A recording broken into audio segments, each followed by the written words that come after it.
Hello, everybody. This is Brad Bolenball of Apostle Games coming to you live from hot and sticky North Carolina of the United States of America. With yesterday being my birthday, we've been hard at work on some new features of Age of Tribulation. So come on in and let's check it out. Alright guys, so here we are with devlog number 19, head of the class here in the month of July. Today we are going to be talking about the 6 new subclasses that are going to be featured in the demo. Of course, you start out the game as one of 3 origin classes, but at level 5, you get to choose a subclass for a total of 9 classes for the demo. A couple of news updates, as you heard in my intro, that yesterday, yes, was my birthday. I just turned 46 years old, making me officially an old man who still plays and I guess makes RPG games. Man, I still remember back in the 1990s playing my first big RPG, Dragon Warrior, on the 8-bit Nintendo system. Oh my gosh, that was years ago. Also, the demo page is up and live on our Steam page. For some reason, the button is not displaying on our main page, however, and I'm working with Steamworks support to get that fixed. But once it's up, you are able to get in there as a separate demo page, allowing you to leave reviews and wish list it and all of that stuff. So yes, that is up and live. You can check it out today, but you kind of have to do some hoops to jump through in order to get there. We are also currently working on a demo trailer, which needs to be done before the demo can go live. So that's in the works. Another exciting piece of news is that we have partnered with Rest for the Wicked, which is a YouTuber from Germany who has agreed to license his ambient soundtrack for our background music in AOT. So that's a very exciting partnership because it's such creepy music. It fits perfectly in the type of game that AOT is, and that will also be included in the demo. We have also partnered with Hidden One. She's the one who did all the pixel art for our character. She has agreed to do the armors and the robes and the, like leather armor and the plate mail and all that stuff. So she's currently working on that, and she has shown me some of the rough drafts, and oh my gosh, they look incredible. They're fully animated. I'm super excited. Those will also be in the demo as well. Alright guys, so here we are at the Choose Your Origin screen. This is a screen you've seen before. However, because of the new 6 subclasses, I feel that it's kind of relevant to bring this up again so you can see kind of how it all ties together in Age of Tribulation. So the first thing I want to kind of point out is that each class, as you can see, has its own wax seal here with a little symbol on it. And each wax seal is a different color. You have your red wax seal, you have a green, and you have a blue. And these colors actually mean something in AOT. Over here, you kind of have your stereotypical warrior class. Your warrior classes are going to have high life points, be good with different kinds of physical weapons, such as weapon proficiencies, and more of your heavy and medium grade armor, like your plate mails and your leather armor. Warrior classes also kind of specialize in shields and blocking, more of physical skills, less so than your metaphysical gifts. Over here you have your green class, which is kind of your stereotypical rogue or like ranger, archer type of classes. They rely more on agility.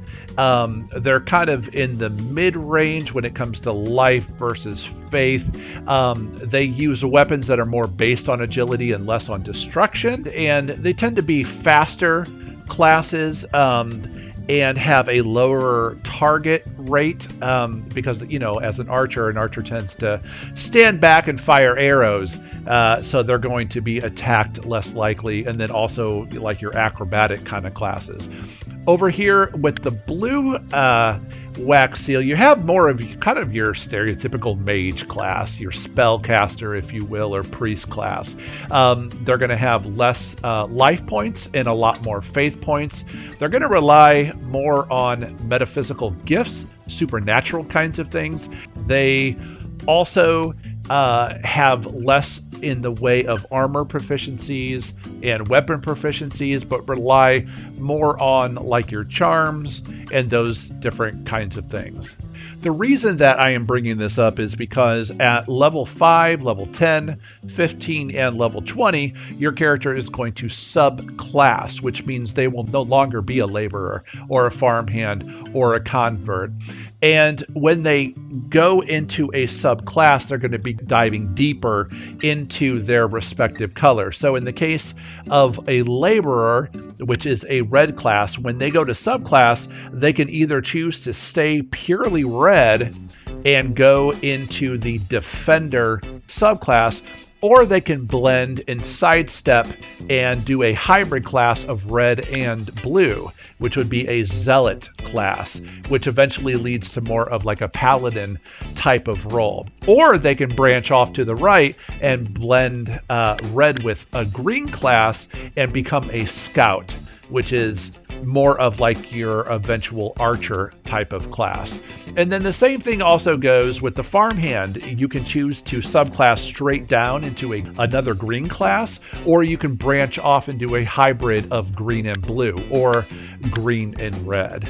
What I absolutely love about this system, the subclass system in Age of Tribulation, is that whatever skills and gifts that you gain during your subclass of those 5 levels, you keep. So skills, gifts, proficiencies, blessings, your life point increases, your faith point increases, you actually keep those regardless of what route you eventually want to go. So even if you decide to, let's say you start out as a weak convert, and you subclass then down into a zealot, which is a red and a blue class, you're going to be a zealot who gets to keep all of these gifts. So you're going to be able to use charms. You're going to be able to use this heal minor injuries metaphysical gift. You're going to be able to keep your shepherd strike. However, you're also going to get the benefits of a zealot, which is going to be like brigandine armor and those kinds of things. But if you choose to go with a laborer and then subclass into zealot, you're basically going to be a zealot with a ton of life points. Of course, you're not going to have this healing gift, but you're going to get to become a zealot who can use a hammer, who can use an axe, who can use a crude shield, and those kinds of things. So there's a lot of diversity in doing it this way, where, you know, like, let's just pick on Dungeons and Dragons for a moment. Whatever class you start with, that's the class that you end as. You know, so if you start as a warrior, you're going to be leveling up as a warrior for the next 20 plus levels, and you never deviate from that. But in Age of Tribulation, you can come up with some really cool hybrid classes where, let's say you end up as a level 20 savant. For instance, your savant could be very, very different than somebody else's savant of another game, depending on which path you took to get there. Taking all the gifts and the skills and, you know, the life points and faith points and everything else that you took with you as you were building your level 20 savant. So I think that's really, really cool the way it's handled in AOT. Okay, so let's take a second to look at this makeshift flowchart, if that's really what you want to call it. Please don't laugh at it. It's pretty crude, I know. But if you look at the box here at the top left in red here, it says laborer, and then to the right you have the farmhand, which is green, and then the blue convert class. If you follow the lines going directly below laborer, if you mix red and blue, and I kind of made this illustration for this video, when you combine the two, warrior and mage, you end up with a zealot.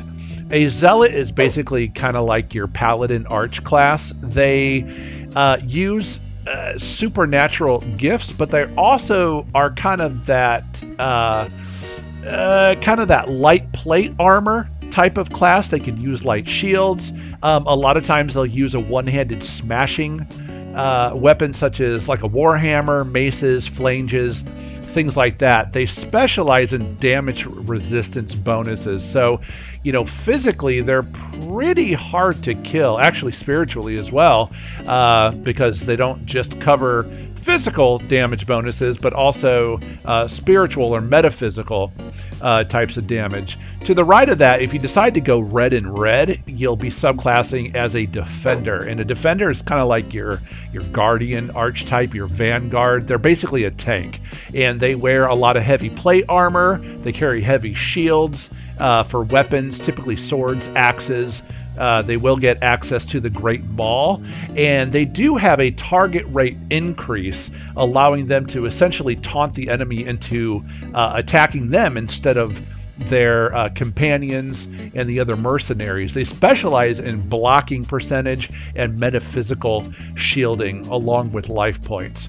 Over to the right, when you blend a red and green, you end up with the Scout class. And the Scout class is basically like your marksman hunter archetype. They wear all different kinds of leather armor and specialize in bow and arrow and also crossbow ranged weapons. They specialize with a very high hit rate percentage and also get target rate bonuses. If you decide to go green and green, straight agility, straight down, you end up as a skirmisher, which is kind of like your duelist, kind of blade singer, dual-handed knives, dual-handed dirks, Sync does. They always fight with two small pointy weapons, essentially. They also specialize in critical hit damage and critical hit percentages as well. If you decide to blend blue with green, you'll end up as a pugilist, which eventually goes down into a monk spiritualist kind of archetype. These guys are basically kind of like your stereotypical monks, where they have supernatural powers. They're not like chi powers like in Dungeons and Dragons, but it is metaphysical, holy divine kind of power. They use a lot of cloth armor, sometimes like padded armor, but typically nothing heavier than that. They always go dual-fisted. With the exception of sometimes they will eventually get to use a bow staff, which is two-handed, a glaive, or a halberd, and they specialize really in authority and finesse bonuses, along with some hit rate debuffs to the enemy. And they're just, I don't know, they're actually a really, really cool class. Usually I don't play monk style characters, but I actually find them really enjoyable in AOT. And then the last one is the pure blue class, which takes you down the postulant road, which eventually you get to become a priest and then a saint and then a prophet. These guys only get to wear cloth armor. They never get to wear leather or any kind of plate. They use charms, walking staffs. Eventually they do get to use spears and or a short sword. They specialize in physical types of damage, but not only that, not only can they heal in and out of combat, but they can do crazy stuff like even create food and water out of thin air. They do a lot of spiritual damage, and they also specialize in status penalty removal, which is really, really nice. So each one of these classes really fills a niche role that's really exciting. All right, guys, so that pretty much wraps up devlog number 19, head of the class, all about the different subclasses. I hope you guys learned a lot. It was a lot of fun putting these together. And as I kind of said at the beginning, that the level cap is going to be level 5 for the demo. Of course, the full game is going to have a level cap of 20. And then I am hoping to have future DLCs that increases that level cap, along with, extra classes, extra weapons, extra, expand the world, all that good stuff later on down the road. If you like what you've seen here today and like what you've heard, please support us by jumping on Steam, wishlist this game, get involved. The demo is still targeted for a release in probably sometime in December of this year, but we're going to have beta testing signups in October, possibly as early as September. So yeah, get on our Steam page, get involved, join us on Discord. The link's down at the bottom. Yeah, we are also on X, or what is that, Twitter. Join us on there, though. That's pretty sparse right now. Yeah, so everything is going awesome. I hope you guys are trying to stay cool in this July in the Northern Hemisphere. Oh my gosh, the temperature has been outrageous this year. So try to keep cool, keep relaxed, and this demo is coming, and it's coming fast. All right, God bless. Brad out.